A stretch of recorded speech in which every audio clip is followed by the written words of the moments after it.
Now, finally, I turn in hour 19 to Oedipus Tyrannos, which, as I noted when I introduced Oedipus at Colonus, is happening that is earlier, if you think of the sequence of events in the myth, than the happenings that we saw at the Oedipus at Colonus. Not only that, but which is a drama that was composed by Sophocles at a much earlier point in his artistic career. Nevertheless, as I already indicated, I still feel it's better to confront the identity of Oedipus at Colonus before we confront the identity of Oedipus Tyrannos, but now we've got to do it. And what really surprises me every time I read this tragedy is how, at the very beginning, the entire population of Thebes is already treating Oedipus as if he were a cult hero, but he's not yet a cult hero. He's anything but a cult hero at this point, and yet the way people pray to him, the way they address him as a savior, all these things will be perfectly appropriate at a later stage. That is to say, at a stage when Oedipus has already died and become a cult hero, but it's very inappropriate at this point. And you know it's trouble when people pray to somebody before it is time for that person to be a cult hero. That's what's happening. And you can tell that Oedipus is suffering. And this suffering is independent of how people treat him, where they seem to be worshiping him. I'm fascinated with the way he says that all of your pains come together as one pain in me. It's as if the entire body politic and all their individual sufferings were to be collected and then concentrated and then inflicted on one single person, as if that one single person could be an embodiment of the entire society. Well, that's what's happening here. And it hurts. And Oedipus says it hurts. But to repeat, even though this is a good preliminary for understanding what a cult hero will become, it's a point of real suffering to have this happen before you're a cult hero. So that's what's going on with Oedipus right now. And then, of course, because he's the last person to understand his own predicament, even those of us who may not be following the plot very well will see things before Oedipus sees them in the way the narrative of the drama is set up. Oedipus just doesn't get it, even though he's so intelligent about everything else. And that's what makes the tragedy such a tragedy. So when people talk about pollution and purification, he gets it that a pollution has to be purified, but he doesn't get it yet that the pollution is himself, as we're starting to see very clearly already in Hour 19 Text B.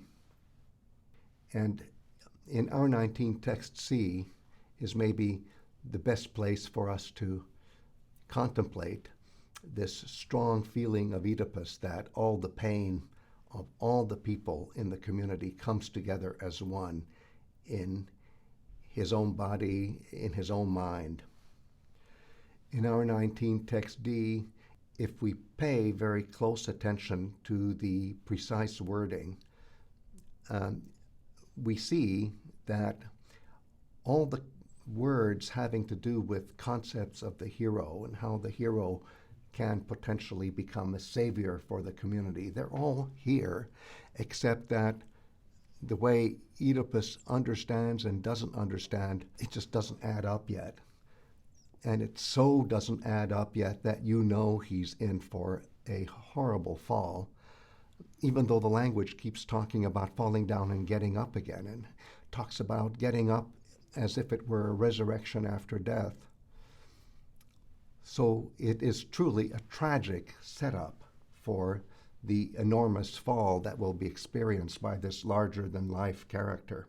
In our 19 text E, again, we see this sense of communal suffering concentrated in an individual suffering. If the individual is a king, whether we view the king as a constitutional monarch, in which case we would use a different word, or an unconstitutional monarch, which is the word that Sophocles has chosen for this particular drama.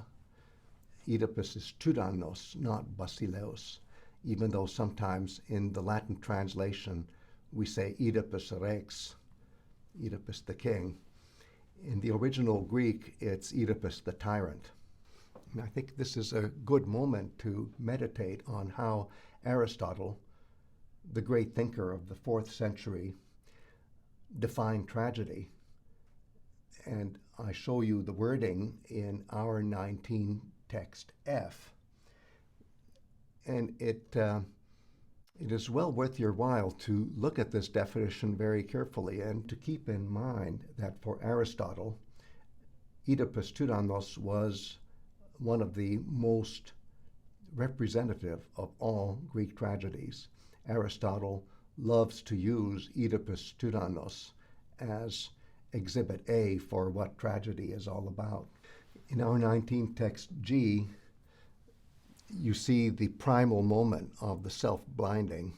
And again, if you pay very close attention to the wording, which is very precise, very accurate, you will see that all the kinds of wording and ideas behind the wording that we've been studying up to now, these kinds of wording and these kinds of ideas all come together in this very graphic, very tragic description of the final moments of Oedipus as somebody who can see our world.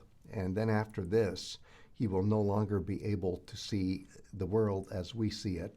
He'll have to visualize the world in a deeper, different way.